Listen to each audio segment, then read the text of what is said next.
Jai Hind. I am Prashant, faculty at Sandeep Sarsdoon Defence Academy, and today is the third session of Current Affairs. आज हम फिर देखेंगे कि recent weeks में किन को awards मिले हैं, कुछ important personalities they got killed and कुछ ऐसे environmental events हो रहे हैं जो पूरी दुनिया के लिए खतरा है. तो शुरू करते हैं एक इंडियन एक्ट्रेस से जिनको कैन्स फिल्म फेस्टिवल में बेस्ट एक्ट्रेस का अवार्ड मिला है फॉर हर फिल्म शेमलेस. इनका नाम है Anusuya Sen Gupta. She is an Indian actress. इन्होंने एक मूवी में एक्ट करा है जो एक बुल्गेरियन डायरेक्टर ने बनाई है नेम्ड शेमलेस. तो आप सिर्फ ये नोट नाम कर लीजिएगा कि Anasuya Sen Gupta she has been awarded best actress award in 77th Cannes film festival for her movie Shameless. ये एक ऐसी लड़की की कहानी है जो रेड लाइट एरिया से भाग जाती है एंड फिर वो क्या क्या difficulties. It is about a women empowerment and challenges that women face in this society. जो इस समाज में कई महिलाओं को मुश्किलों का सामना करना पड़ता है, उसके ऊपर ये मूवी है. एक बार आप इनका फ़ोटो देख लीजिए, नाम नोट कर लीजिए एंड ये नोट कर लीजिए इन्हें क्या अवार्ड मिला है एंड कौन सी कैटेगरी में मिला है. Anusuya Sen Gupta best actress for 77th Cannes film festival. ये फ्रांस में ये अवार्ड मिलता है हर साल. फ्रांस में इसको ऑर्गेनाइज कराया जाता है. ये कोलकाता की रहने वाली हैं. She has been a resident of Kolkata and she is also social worker, है ना. इन्होंने कई मूवमेंट चलाए फॉर दिस, उन लोगों के रिप्रेजेंटेशन के लिए, उन एथनिक ग्रुप्स के रिप्रेजेंटेशन के लिए जिनके बारे में ज़्यादा इंटरनेट में बात नहीं होती. So she is also social figure. ये उनकी मूवी का कवर पोस्टर है शेमलेस.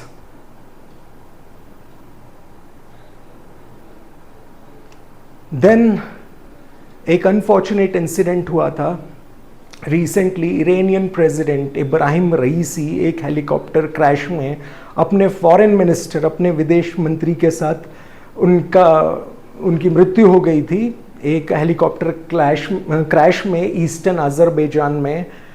एंड ये ईरान के जो सुप्रीम लीडर हैं खामेनी, उनके बहुत ही करीबी माने जाते थे.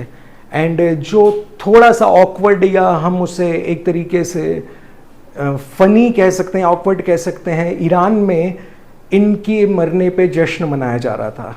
ये शायद पहला ऐसा हेलीकॉप्टर क्रैश था जिसके बारे में ईरान में ये सब विश कर रहे थे. They were praying that no one survives in this helicopter crash. क्योंकि एक बहुत ही, ईरान जो एक कंट्री है, बहुत ही ऑर्थोडॉक्स कंट्री है, अभी भी बहुत सारे पुराने लॉज में चल रही है. एंड ईरान की जो पॉपुलेशन है अब वो न्यू एज के साथ रेवोल्यूशन चाहती है, चेंजेस चाहती है सोसाइटी में. तो इस तरीके का एक जश्न का माहौल ईरान में मनाया गया after the death of Iranian president Ebrahim Raisi. कोई एग्जामिनेशन पॉइंट ऑफ व्यू से बात करें तो शायद डायरेक्टली इनका नाम ना आए, बट ऐसा क्वेश्चन आ सकता है कि कौन सी कंट्री के प्रेसिडेंट रिसेंटली एक हेलीकॉप्टर क्रैश में मारे गए. So you should remember it's Iran.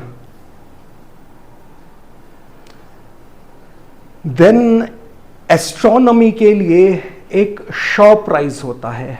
एक फिलैंथ्रोपिस्ट थे, एक बहुत बड़े दानी थे हांगकांग के, जिनका नाम था रन शॉ. वो मूवी मेकिंग से लेके इंडस्ट्रियलिस्ट थे. एंड उन्होंने एक इस्टेब्लिश करा था ये 1992 में शॉ प्राइज, जो 3 फील्ड्स में दिया जाता है, astronomy, mathematics and medical sciences.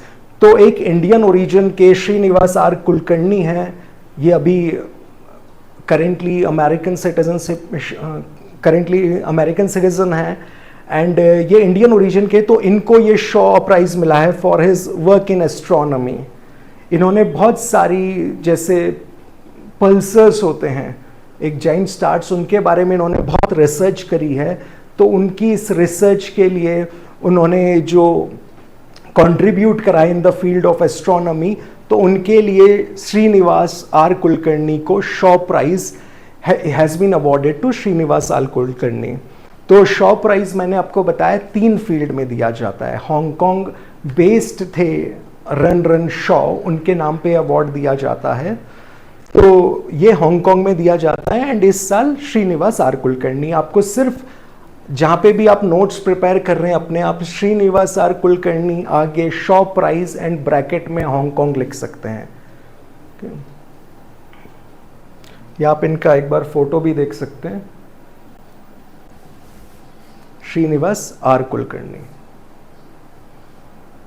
Then global tourism index, हम इंडेक्स की लगभग हर ही जो भी हमारे सेशन में बात करते हैं, इंडेक्स मीनिंग होता है सूचकांक।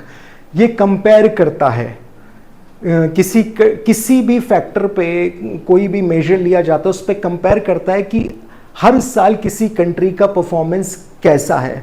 तो टूरिज्म के मामले में इंडिया ने इम्प्रूव करा है। It has been ranked 39th by World economic Forum in travel and tourism development index. 2020 and 21 के बाद जो कोविड-19 की वजह से एक स्टॉपेज, एक थोड़ा सा अफेक्ट हुई थी जो टूरिज्म इंडस्ट्री, वो धीरे धीरे करके इम्प्रूव हो रही है। इस इंडेक्स में अभी जो कंट्री टॉप में है वो है United states of America. Asian countries में जापान इसमें टॉप में है and India is on 39th spot. India improve कर रहा है कई चीज़ों में एंड जो इंडिया की डाइवर्सिटी है, कुछ चीज़ों के फैक्टर्स को रखा जाता है, उसके बेस में ये travel and tourism index world economic forum हर साल प्रेजेंट करता है। उसमें डाइवर्सिटी होती है, उसमें जो कनेक्टिविटी है बिटवीन द सिटीज़, उसमें एथनिक कल्चर, क्विजीन्स, इन सब को देखा जाता है। So just note down global tourism index and इसका ऑफिशियल नेम है world economic forums travel and tourism development index. India's rank is 39th, top ranking country is United states of America and in Asia the top ranking country is Japan. आपको ये याद रखना है क्योंकि कई बार आपने अभी जिन्होंने बच्चों ने एनडीए का एग्जाम दिया है या जिन्होंने क्वेश्चन पेपर देखे हैं या जो सीडीएस के एग्जाम की प्रिपरेशन कर रहे हैं, उन्होंने कई बार देखा होगा कि क्वेश्चन स्टेटमेंट वाइज आते हैं। 2 स्टेटमेंट वो आपको दे देंगे। जैसे एक स्टेटमेंट इस तरह के से होगा कि इंडिया का रैंक दे दिया जाएगा कि India has been rank 39th in global tourism index and second statement होगा कि Switzerland is the top ranked country in this index. So हमें पता है कि पहला स्टेटमेंट सही है, दूसरा स्टेटमेंट गलत है। तो इस तरीके से 3 चीजें आप नोट कर लीजिए। आई होप आपने नोट कर लिया होगा। Then Indian government Indian arm forces के लिए एक प्रोजेक्ट स्टार्ट करा है। एक इंडियन मिलिट्री हेरिटेज एक फोरम होता है, उसमें इस प्रोजेक्ट की बात करी है। प्रोजेक्ट का नाम है प्रोजेक्ट उद्भव। उद्भव का मीनिंग ही होता है ओरिजिन, शुरुआत। तो ये प्रोजेक्ट उन चीज़ों पे ध्यान देगा जो पुरानी, क्योंकि इंडिया में बहुत पुराना मिलिट्री स्ट्रक्चर है। ये हिस्टोरिकल पॉइंट ऑफ व्यू से बात करें तो बिम्बिसारा पहले ऐसे किंग थे जिन्होंने स्टैंडिंग आर्मी रखी थी। उनसे लेकर अभी तक जो मॉडर्न वॉरफेयर है, जो पुराने हमारे मिलिट्री के जो ऑपरेशंस थे, जो मिलिट्री स्ट्रैटेजीज थे, उन्हें न्यू वॉरफेयर के साथ इंटीग्रेट करा जाएगा। इसके लिए प्रोजेक्ट उद्भव की शुरुआत हुई है। Its main goal is to combine India's extensive historical military knowledge with modern strategy methods. पुराने को नए से जोड़ना, ये ही प्रोजेक्ट उद्भव की बात है। तो आप नोट कर लीजिए प्रोजेक्ट उद्भव, combining India's extensive historical military knowledge with modern strategy methods. Bharat के व्यापक ऐतिहासिक सैन्य ज्ञान को आधुनिक रणनीति विधियों के साथ जोड़ना है। हमें जैसे पता है, हिस्ट्री की मैं बात करूं क्योंकि ये प्रोजेक्ट उद्भव थोड़ा हिस्ट्री से रिलेटेड है, तो अलेक्जेंडर द ग्रेट जब सिकंदर यहाँ पे आए थे तो वो पंजाब से आगे नहीं बढ़े थे।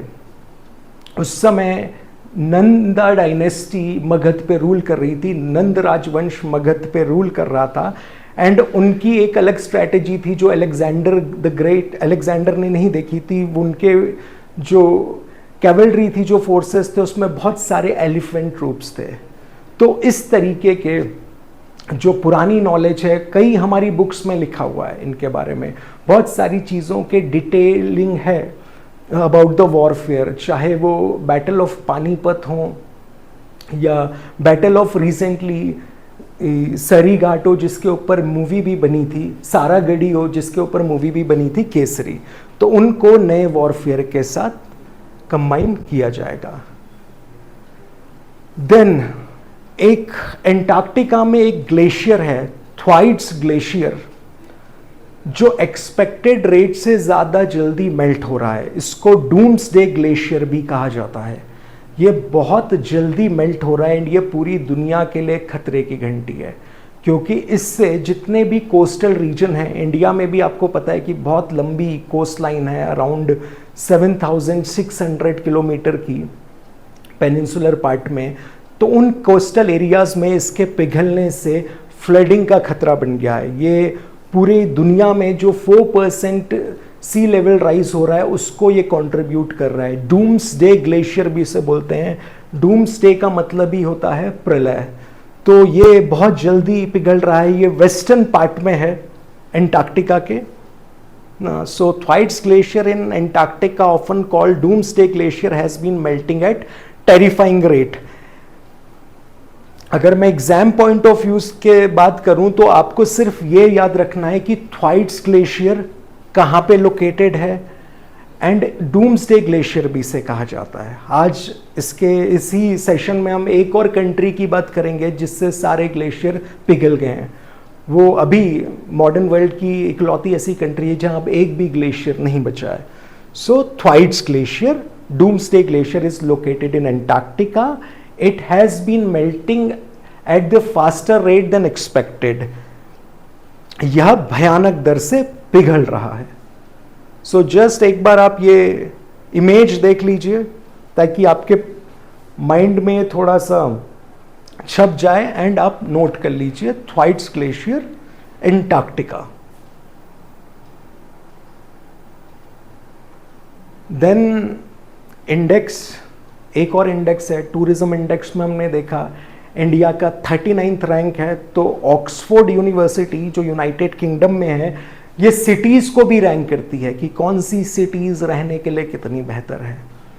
तो इस जो रैंकिंग है इसमें जो इंडियन सिटी, जिसको इंडियन सिटीज़ के हिसाब से मैं बता रहा हूँ, जिसको सबसे पहला रैंक मिला है इंडियन सिटीज़ में, वो है इंडिया की कैपिटल न्यू दिल्ली। उसको हालांकि इसमें थोड़ा पीछे है, 35th रैंक मिला है, बट ये इंडियन सिटीज़ में आगे है। ये even high tech cities like Bangalore and Mumbai से भी आगे है। एंड इसमें जो टॉप में जो सिटी है ऑक्सफोर्ड ग्लोबल सिटीज़ इंडेक्स में, that is New York in United states. Delhi ने 2024 वैश्विक शहरों के सूचकांक में भारतीय शहरों में सर्वश्रेष्ठ रैंकिंग हासिल की है, दैट इज 350th। आप ये याद रखना है आपको कि क्या रैंकिंग है एंड टॉप में कौन है। ऐसे क्वेश्चन ज्यादातर स्टेटमेंट बेस्ड आते हैं। So please note down Oxford global city index, top ranking Indian city Delhi, ये आपको पॉइंट लिखना है ब्रैकेट में 350th रैंक। एंड नीचे आपको पॉइंट लिखना है New York has been rank top city in global cities index. New York शहर को टॉप रैंक मिला है जो ये वैश्विक शहरों के सूचकांक में। आगे बढ़ते हैं हम। ये थोड़ा सा आप जान लीजिए about Oxford economic global cities index. The index measures world's biggest cities in 5 key areas. ये 5 क्षेत्रों में किसी भी सिटीज को जब रैंक करता है, वो है इकोनॉमिक्स, अर्थशास्त्र, ह्यूमन डेवलपमेंट, मानव पूंजी, क्वालिटी ऑफ लाइफ, जीवन की गुणवत्ता, एनवायरमेंट, उस शहर का कैसा पर्यावरण है, एंड गवर्नेंस, शासन। इन 5 की एरियाज को ध्यान में रखकर सिटीज को रैंक किया जाता है। देन इंडिया के पहले स्पेस टूरिस्ट गोपी थोटाकुरा, पेशे से ये कमर्शियल पायलट हैं एंड ये इंडिया के पहले स्पेस टूरिस्ट हैं। अमेज़ॉन की एक कंपनी है ब्लू ओरिजिन, उसके स्पेस क्राफ्ट में इन्होंने एक रिक्रिएशनल इनकी जर्नी थी to the space and this happened on May 19th on blue origin owned ship. तो ये स्पेस में गए हैं। हालांकि ये एक सब ऑर्बिटल वॉयज होता है जिसमें केवल 10 मिनट तक रहते हैं। एक पॉइंट है स्पेस में कॉल्ड क्रेमर पॉइंट, आप नोट कर लीजिएगा, KRAMER, क्रेमर पॉइंट, जो अर्थ के एटमॉस्फेयर एंड स्पेस के बीच की बाउंड्री है। तो ये स्पेसक्राफ्ट जो ये टूरिज्म के लिए होते हैं ये वहीं तक जाते हैं, ये ऑर्बिट नहीं करते हैं जैसे बाकी सैटेलाइट्स करती हैं, ये क्रेमर पॉइंट तक जाते हैं। 10 मिनट्स तक ये पूरा सफर होता है। तो ये ब्लू ओरिजिन में गोपी थोटाकुरा, आप इसे नोट कर लीजिए, Gopi Thotakura. The first space tourist from India, Bharat के पहले अंतरिक्ष पर्यटक। अब धीरे धीरे हम जैसे देख रहे हैं कि स्पेस इंडस्ट्री एक्सपैंड हो रही है, एक नया फील्ड है बिल्कुल अनोखा कि स्पेस में लोग जाएंगे एंड ये लोग बहुत थोड़ी देर के लिए, बहुत ही थोड़ी देर के लिए वेटलेसनेस फील करते हैं, बहुत ही थोड़ी, 2 से 3 मिनट के लिए। बाकी जो सैटेलाइट्स में होते हैं वो कंटिन्यूअस वेटलेसनेस फील करते हैं, बट ये बहुत कम देर के लिए जो स्पेस टूरिस्ट होते हैं। पॉइंट मैंने आपको बताया है Kramer point, the boundary between Indian atmosphere and space, Bharat के जो वायुमंडल है एंड जो अंतरिक्ष है उसके बीच की जो बाउंड्री है, क्रेमर पॉइंट।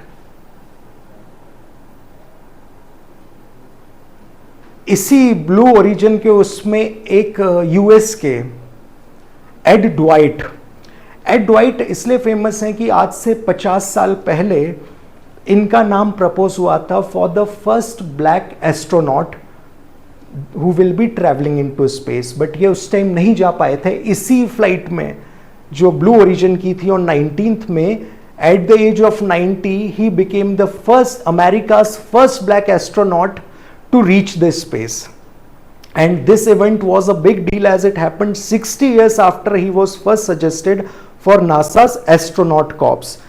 60 साल पहले इनको उस सूची में रखा गया था, बट इनको मौका 2024 में मिला है जब ये 90 साल के हैं। एड ड्वाइट, ये शायद आपके एग्जाम में ना आए, बट मैं जो अभी हमने बात करी गोपी थोटाकुरा की, तो उसी जो ब्लू ओरिजिन है उसी में ये गए हैं, एड ड्वाइट।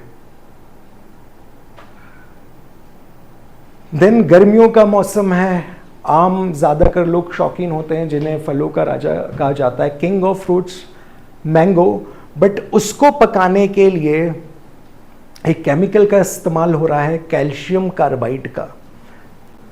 तो FSSAI, food safety and standards authority of India, जो इंडिया के खान पान की जो चीज़ें होती हैं उनको ये रेगुलेट, उनको ये मॉनिटर करता है। तो इसने जितने भी जो ट्रेडर्स हैं जो फ्रूट ट्रेड में डील करते हैं उन सबको नोटिस भेजा है कि avoid using calcium carbide, otherwise there will be, जो भी पेनल्टीज होती हैं वो आप पे लगाई जा सकती हैं, punitive measures will be there. A notice from FSSAI to traders and food business operators targeting illegal use of calcium carbide to make fruit ripen. आपको कैल्शियम कार्बाइड याद रखना है कि इसका इस्तेमाल किस चीज़ के लिए होता है, फलों को पकाने के लिए, है ना। सबसे ज़्यादा इसका इस्तेमाल आजकल आम की ही फलों पे हो रहा है, वो जो आपको ज़्यादा येलो से नज़र आ रहे हैं, ऐसा नहीं कि हर फ्रूट ही कैल्शियम कार्बाइड यूज़ करा होगा। एंड इसे पॉपुलरली इंडियन लैंग्वेज में मसाला भी कहा जाता है। ये यूं करके डाला जाता है ऊपर से आमों के एंड वो जल्दी राइपन हो जाते हैं। मसाला इसको कहा जाता है, कैल्शियम कार्बाइड को। एक बार आप नोट कर लीजिएगा, FSSAI, मैं आपको इसका दोबारा से फुल फॉर्म बता देता हूं, food safety and standards authority of India. कोई भी चीज़ आपके घर पे आती है, चाहे वो पैक्ड फूड हो, चाहे वो मसाले हों या कोई भी चीज़ हो, उसमें आप ये ज़रूर लिखा हुआ देखेंगे, approved by FSSAI, food safety and standards authority of India. ये चीज़ें आपको ऑब्जर्व करनी है जब आप एग्जाम्स की, स्पेशली कॉम्पिटिटिव एग्जामिनेशन की प्रिपरेशन कर रहे हैं, तो आपका ऑब्जर्वेशन हाई लेवल पे होना चाहिए। आप यहाँ पे देखा है तो आज आप चेक करिएगा, जो भी आपके यहाँ पे एडिबल चीज़ें हैं, चाहे वो पैक्ड हैं, क्योंकि खुली चीज़ों में तो इतना नहीं आता, बट पैक्ड जितनी भी चीज़ें हैं उनमें FSSAI का जो टैग है वो ज़रूर होगा। So calcium carbide. Then Arunachal Pradesh में इंडियन आर्मी कुछ मिलिट्री एक्सपर्ट्स एंड कुछ एकेडमिक्स को लेकर या जो ब्यूरोक्रेट्स हैं उन्हें लेकर इन्होंने फॉरवर्ड एरिया टूर्स करे हैं, ये बताने के लिए कि जो LAC line of actual control में जो मिलिट्री पर्सनल होते हैं वो क्या क्या चैलेंजेस फेस करते हैं। LAC line of actual control boundary between जो एक कंट्रोल की लाइन है between India and China, LOC India and Pakistan के बीच में है। So Indian army conducts forward area tours in Arunachal Pradesh to give people a better idea of the conditions and problems that military troops face along the LAC. इसमें जैसे मैंने आपको बताया कुछ bureaucrats गए हैं, कुछ जो रिसर्च एंड डेवलपमेंट टीम के हैं जो आर्म फोर्सेस के लिए रिसर्च करते हैं, जो मैन्युफैक्चरर्स हैं चाहे वो DRDO हो, या जो मिलिट्री एक्सपर्ट्स हैं जो स्ट्रैटेजिक मूव्स बनाते हैं, उनको इस टूर का पार्ट बनाया गया है। ठीक है, लाइन ऑफ एक्चुअल कंट्रोल जो इंडिया एंड चाइना के बीच एक तरीके का बॉर्डर है। एक्चुअली जो इंडिया एंड पहले, क्योंकि चाइना नहीं था जब तक चाइना ने तिब्बत को ऑक्यूपाई नहीं करा था, उससे पहले जो बाउंड्री थी उसे मैकमोहन लाइन कहा जाता था between India and Tibet. But जब चाइना ने ऑक्यूपाई करा तिब्बत को तो एक नई लाइन ऑफ कंट्रोल बनी which is called line of actual control. Sonam Wangchuk जिनसे इंस्पायर होकर 3 इडियट्स का रैंचो का कैरेक्टर बना था, वो भी एक लद्दाख में जो प्रोटेस्ट चल रहा है to include Ladakh in 6th schedule of the constitution of India, तो उसके बारे में हम बात कर लेते हैं। 6th शेड्यूल जो स्टेट्स जो ट्राइबल एरियाज इसमें आते हैं उनको कुछ स्पेशल राइट्स देता है कि वो अपनी कम्युनिटी को खुद कंट्रोल करें। कुछ ऑटोनॉमस काउंसिल्स उसमें बनाई जाती हैं। ये अभी इसमें असम, मेघालय, त्रिपुरा एंड मिजोरम की कुछ जगह इंक्लूडेड हैं। तो लद्दाख का ये कहना है, लद्दाख के लोगों की ये डिमांड है कि वहाँ पे भी ट्राइबल पीपल्स हैं एंड उनको भी इस शेड्यूल में इंक्लूड करा जाए, क्योंकि उसके बाद कुछ पावर्स यहाँ की जो लोकल कम्युनिटी है उनको मिल जाती है, चाहे वो मिनरल एक्सट्रैक्शन से मिलने वाली रॉयल्टी हो या अपने कुछ लॉज बनाने की जो राइट्स होते हैं वो मिल जाते हैं ऑटोनॉमस काउंसिल्स के रूप में। सो 6th schedule demand of Ladakh. India में जो कॉन्स्टिट्यूशन है उसमें टोटल 12 शेड्यूल्स हैं। 6th schedule is about the tribal areas in Assam, Meghalaya, Mizoram and Tripura. बाकी ट्राइबल एरियाज के लिए 5th शेड्यूल है। तो 6th schedule. Then block out 2024। आजकल लगभग हर कोई सोशल मीडिया का यूजर है, सेलिब्रिटीज को उसमें फॉलो करता है, तो ये एक मूवमेंट चल रहा है ब्लॉक आउट 2024 कि जिन सेलेब्स को आप सोशल मीडिया पे फॉलो करते हैं उनको अनफॉलो करना शुरू कर दीजिए, क्योंकि ये लोगों को जो आम जिंदगी में लोगों की हो रहा है कोई फर्क नहीं पड़ता है। ये बात इजराइल एंड हमस के बीच जो रिसेंट मिलिट्री इंटरवेंशंस हुए हैं उसको ध्यान में रखे हुए, क्योंकि किसी भी सेलिब्रिटी ने, किसी भी सोशल मीडिया इन्फ्लुएंसर ने कोई भी अपना व्यू इस बारे में नहीं रखा।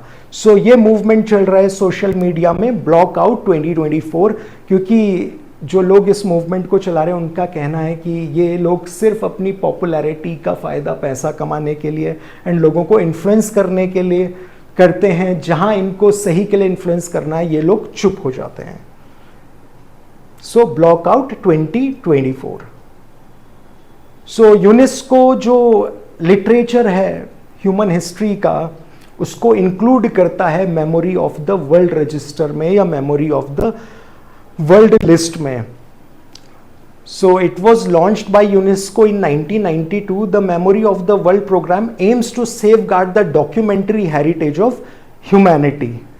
जो भी इंसानों ने, जब हमने लिखना, लैंग्वेज बनाई, उसके बाद स्क्रिप्ट बनाई, लिखना शुरू करा, एक लिटरेचर लिखने की हमें आर्ट आई, तो जो अभी तक लिखा गया है वो सब इसमें प्रिजर्व करा जाता है जो for the collective good of humanity है।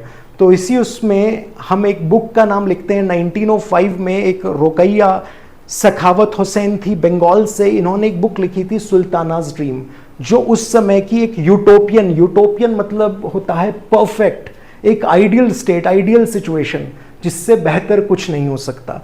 तो इन्होंने एक एक तरीके का साइंस फिक्शन था। इस किताब में सुल्तानाज ड्रीम में एक ऐसा फिक्शनल वर्ल्ड है जहां फीमेल सारा काम करती हैं दुनिया भर में। ये साइंस फिक्शन में, इसमें सोलर गैजेट्स के बारे में है, और जो पुरुष हैं वो घर का काम करते हैं।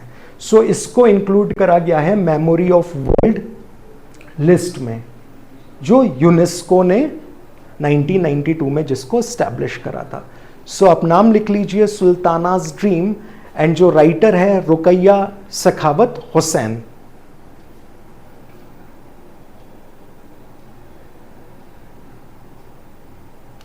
एंड ये आज का लास्ट है। मैंने आपको बताया था कि एक कंट्री ऐसी है जहां से सारे ग्लेशियर्स पिघल चुके हैं। All the glaciers have been melted from this country. Originally यहाँ पे 6 ग्लेशियर्स थे इन वेनेजुला, उस कंट्री का नाम है। साउथ अमेरिकन कॉन्टिनेंट पे ये कंट्री है।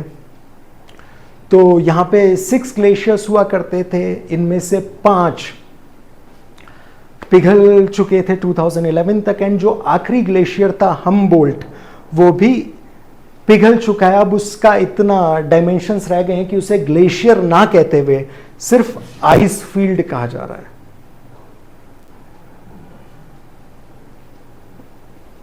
सो वेनेजुला सभी ग्लेशियर खोने वाला पहला देश। So this was for today. Hopefully आप न्यूज़पेपर पढ़ रहे होंगे, न्यूज़पेपर पढ़ते रहिए। हमारे ऐप में जो भी करंट अफेयर्स डेली अपलोड होता है उसके नोट्स बनाते रहें। बाकी जो भी वीडियोस अपलोड हो रही हैं इनको देखें, शेयर करें। So this is for today. जय Hind. Kindly subscribe D-Day YouTube channel and don't forget to press bell icon.